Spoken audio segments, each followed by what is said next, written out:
C'est avec joie que nous nous retrouvons ce 3 juin 2025 autour du texte de l'Évangile selon Saint Jean, chapitre 17, les versets 1 à 19.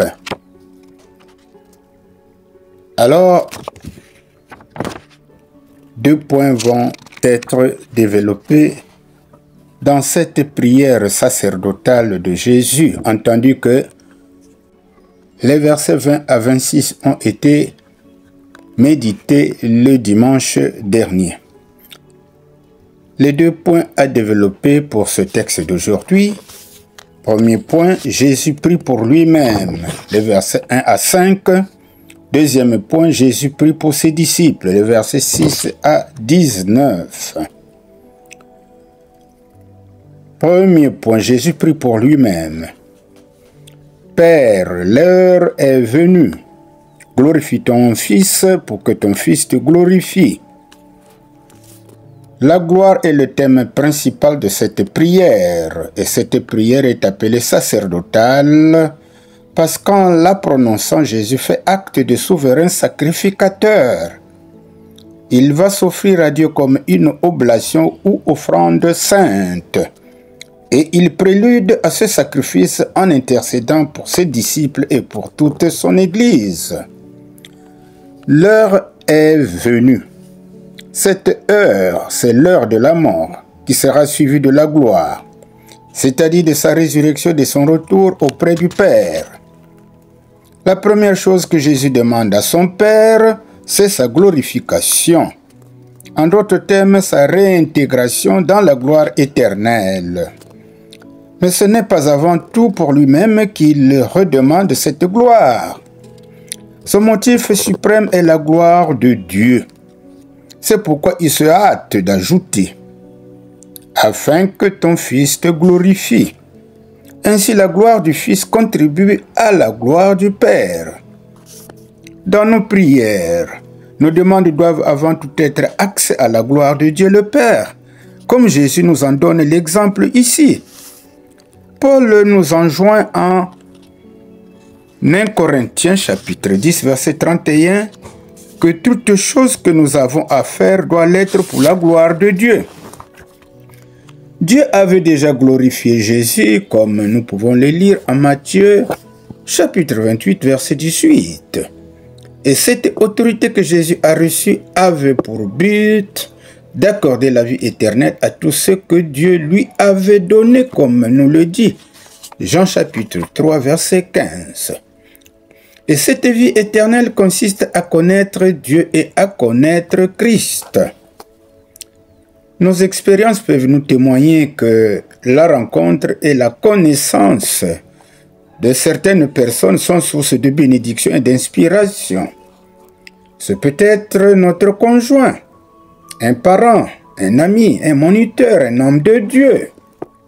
Cette relation peut transformer notre existence, l'enrichir ou nous épanouir. C'est ce qui se produit en proportion beaucoup plus importante quand on connaît Dieu et Christ. Connaître Dieu, c'est recevoir sa vie, c'est entrer dans la vie éternelle. Jésus ayant accompli l'œuvre que Dieu lui a confiée sur la terre, il demande maintenant à Dieu de lui redonner la gloire qui était sienne avant la création du monde. Par ces mots, Jésus affirme clairement qu'il était avec Dieu au commencement, ce que nous pouvons lire en Jean chapitre 1 verset 1. Car dans ce verset, Jésus est appelé parole. Au commencement était la parole. Donc Jésus était avec Dieu. Dieu a exaucé cette prière en accueillant Jésus dans le ciel 40 jours après sa résurrection, ce que nous pouvons lire en Actes chapitre 1 verset 9. Jésus est reparti au ciel et nous avions fêté l'ascension de notre Seigneur Jésus les jours derniers. Deuxième point, Jésus prie pour ses disciples. Le début de cette prière traite de la révélation de Dieu aux disciples. Lorsque Jésus dit « J'ai fait connaître aux hommes ton nom ». En Christ, les disciples ont appris à se servir du nom du Père. Ils ont gardé sa parole. C'est ainsi que le Seigneur définit les disciples qui ont reçu le message. Ceux qui reçoivent le message de Christ sont ses disciples. C'est de la sorte que Jésus distingue les disciples de ceux qui l'ont repoussé, qui n'ont pas cru en lui. Le message donné par Jésus et reçu par les disciples doit se comprendre sous deux formes. La connaissance acquise par ce message et ensuite la foi qu'ont suscité les paroles de ce message auprès des disciples. Cette connaissance et cette foi sont centrées sur l'origine divine de la mission de Jésus. Cette prière en faveur des disciples diffère de celle pour le monde comme nous l'avions vu dernièrement. Alors nous allons à présent examiner quelques paroles prononcées par Jésus au cours de cette prière lorsqu'il a prié pour ses disciples. La première parole, c'est pour eux que je prie. Je ne prie pas pour le monde, au verset 9. Les disciples sont placés dans un environnement hostile que la prière de Jésus est vitale. Cet environnement est appelé vulgairement le monde.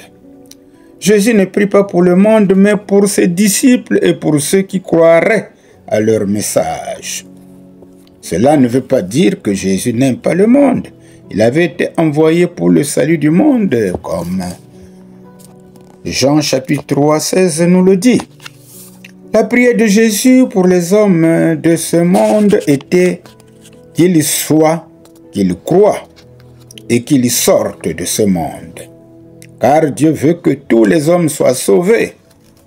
Ce que nous pouvons lire à la première lettre adressée par Paul à Timothée au chapitre 2, le verset 3 à 4. Le monde, celui des incrédules, s'oppose à Dieu. C'est pourquoi Jésus ne pouvait pas prier pour ceux qui refusent la grâce et la miséricorde de Dieu et le salut apporté par le Fils de Dieu. Ces hommes s'étaient condamnés eux-mêmes, comme nous le dit Jean chapitre 3, verset 18. Deuxième parole de Jésus que nous allons explorer. Tout ce qui est à moi est à toi, versets 10 à 12.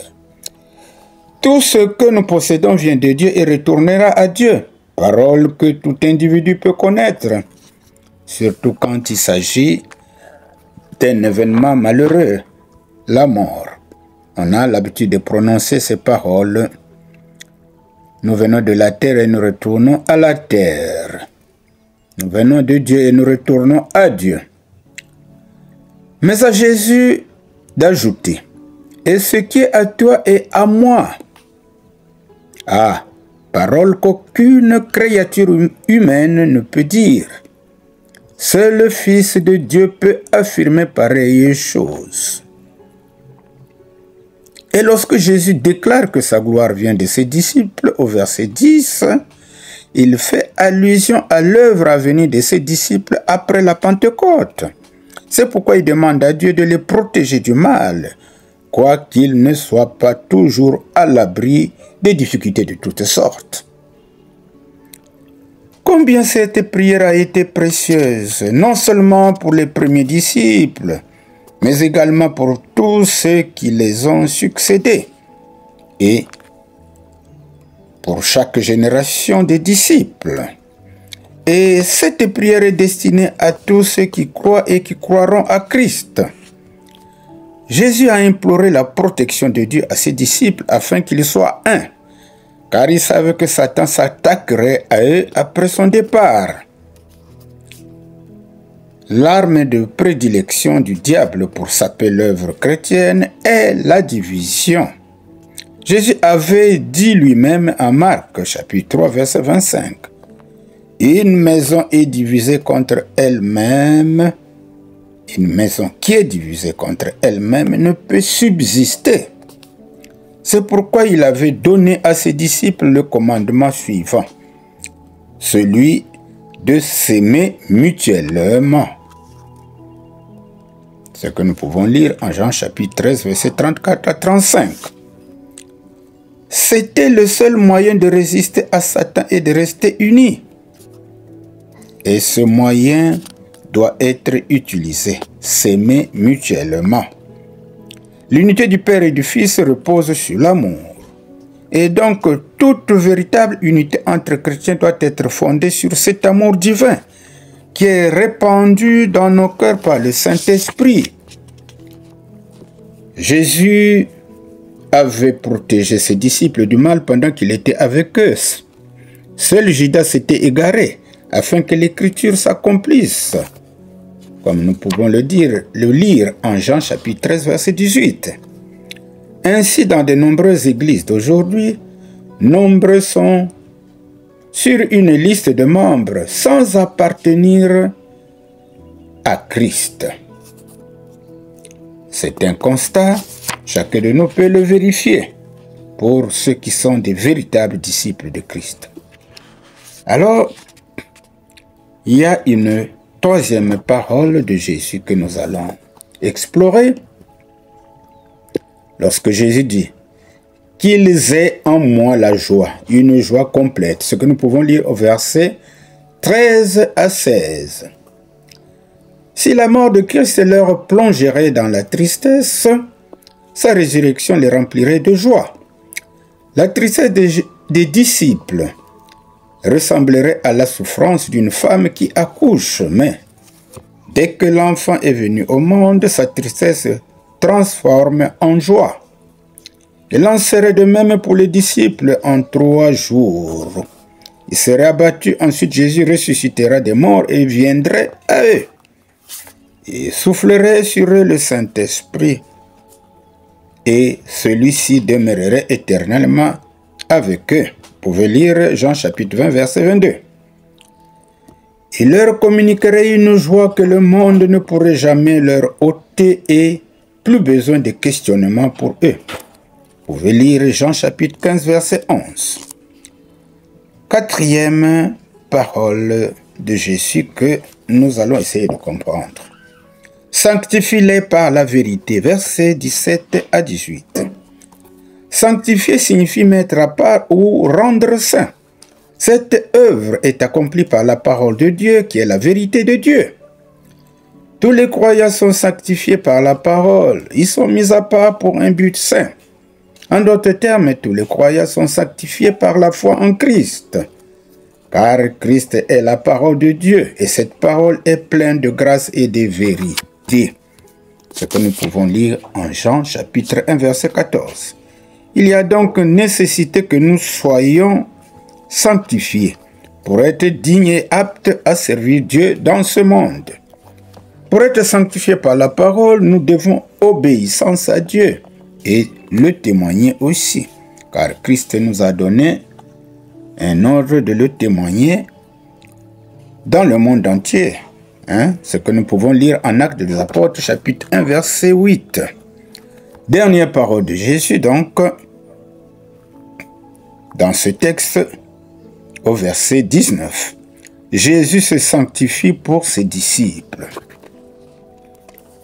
Jésus s'est sanctifié par sa mort sur la croix. Il est mort pour ses disciples. Par sa mort, les disciples ont été rendus saints devant Dieu. Jésus s'est chargé de leurs péchés. Ils sont devenus purs. De la même manière, par la foi en Christ et par sa mort pour nous, nous sommes sanctifiés et rendus aptes au service de Dieu. Voilà mes bien-aimés, ce que le Seigneur nous a mis à cœur, que nous avions voulu partager avec vous. Vous pouvez continuer à explorer le texte. Alors, likez, commentez, abonnez-vous pour nous encourager à continuer à partager la bonne nouvelle du salut avec vous chaque jour. Que Dieu vous bénisse.